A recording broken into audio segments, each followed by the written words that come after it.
Terima kasih Anda kembali di Newsline pemirsa. Kita akan lanjutkan pembahasan. Pak Aan, saya ingin menanyakan terkait dengan potensi kemacetan. Tadi disinggung bahwa ada 107 juta pergerakan masyarakat yang akan terjadi dalam periode Nataru ini. Nah, dari catatan ataupun dari pengalaman yang dimiliki oleh Polri, simpul-simpul kemacetan kan sudah pasti ada ya Pak. Mungkin adakah ya titik yang baru di periode Nataru ini? Kemudian bagaimana strategi untuk dapat mengurai simpul-simpul kemacetan yang bisa saja terjadi kapan saja itu Pak? Kita sudah memetakan, kami dengan berhubungan dengan beberapa pemangku kepentingan, sudah memetakan setidaknya ada 3 klaster gitu ya, kalau kita sebut klaster ini. Yang pertama di jalan tol, ini potensi perlambatan atau kemacetan ataupun gangguan, ini masih klasik. Yang pertama rest area, ya. Rest area ini masih kami lihat menjadi potensi perlambatan. Kemudian di jalur tol Jakarta Cikampek sampai dengan Cirebon Semarang, setidaknya ada beberapa titik yang menjadi krusial. Yang pertama pertemuan MBZ dengan arus lalu lintas yang ada di bawahnya, itu di kilometer 47.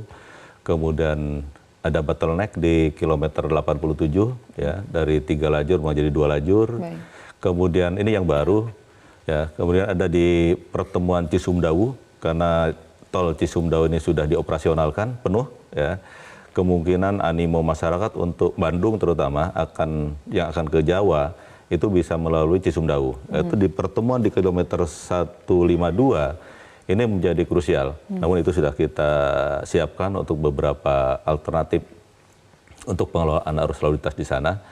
Kemudian di Jawa Tengah di mana Semarang ABC juga ini menjadi krusial oleh para tadi wisatawan yang akan ke Solo, ke Jogja dari Semarang. Ini prediksi kemarin dari Jasa Marga, PC ratio-nya sampai 0,8. Artinya kita harus melakukan rekayasa lalu lintas di sana dan kita siapkan dari mulai one way nanti dari Semarang sampai dengan Bawen, begitu juga sebaliknya pada saat arus mudik.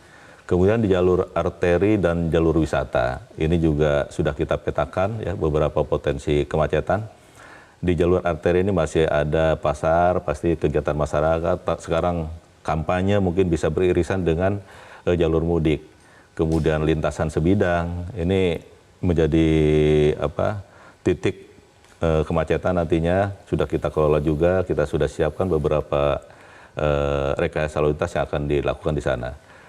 Yang terpenting tadi untuk jalur wisata, ya, karena 45% akan melakukan perjalanan wisata, ini sudah kita siapkan juga, ya, jalur-jalur wisata ini untuk melakukan rekayasa lalu lintas, mulai dari penutupan, pengalihan arus, one way sepenggal sampai kontraflow di sana, ya, tergantung situasi yang ada di sana.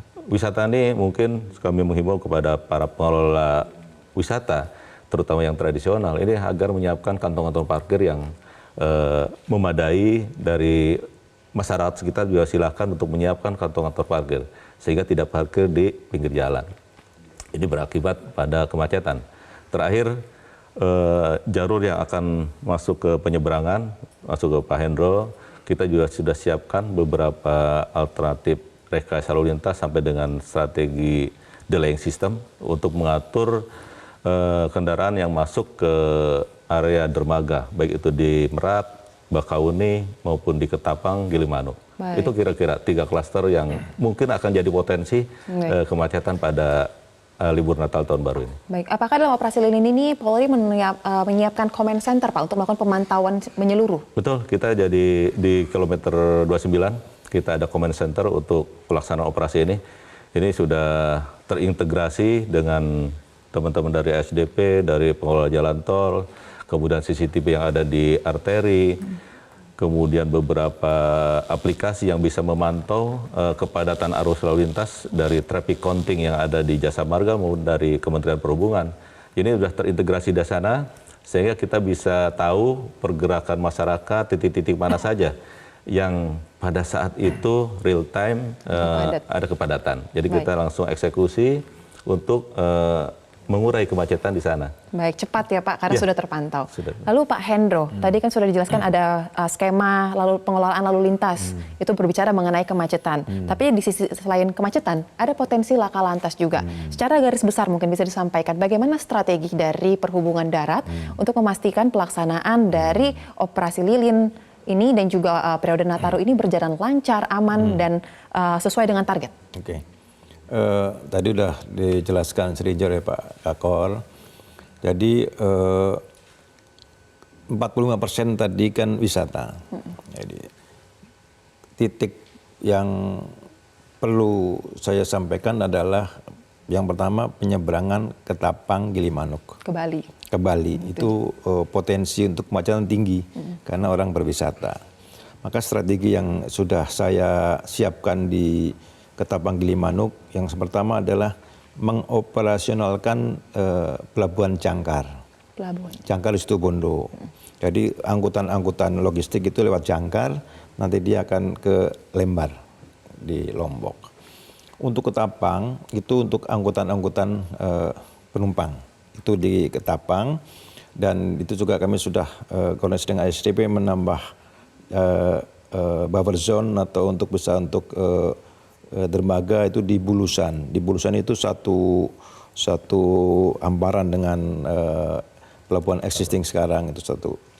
Dan penambahan kapal yang lebih besar ada sekarang saya siapkan 3 kapal yang bisa sekali menyedot mobil itu bisa 100 mobil itu yang kami siapkan dengan harapan bisa mengurai kemacetan kepadatan. Kalau memang kurang, nanti kami akan tambahkan lagi kapal-kapal yang jurusan-jurusan layar yang lain akan kami konsentrasikan di Ketapang. Baik. Untuk arus baliknya juga sama konsepnya.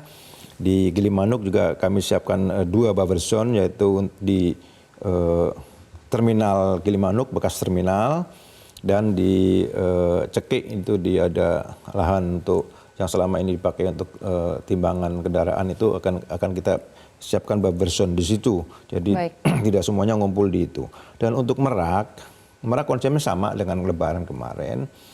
Merak itu juga visi rasionya memang masih sekarang masih 0,4 masih bisa landai, dan kalau kita lihat data 2019 sampai 2020 kenaikan hanya 15%, jadi bisa. Tapi kami tetap menyiapkan di Ciwandan, pelabuhan Ciwandan untuk logistik. Itu seperti tahun-tahun seperti Idul Fitri kemarin kami siapkan. Jadi ada pembagian logistik di Ciwandan untuk yang penumpang di Merak. Itu. Tapi Merak visi rasionya masih bisa menampung lebih tinggi.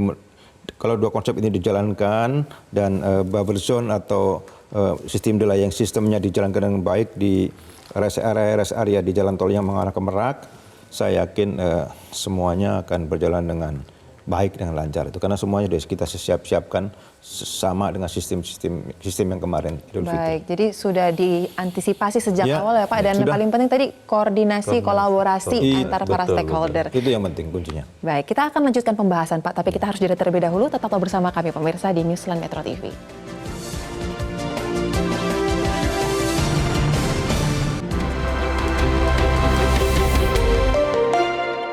Jelajahi cara baru mendapatkan informasi. Download Metro TV Extend sekarang.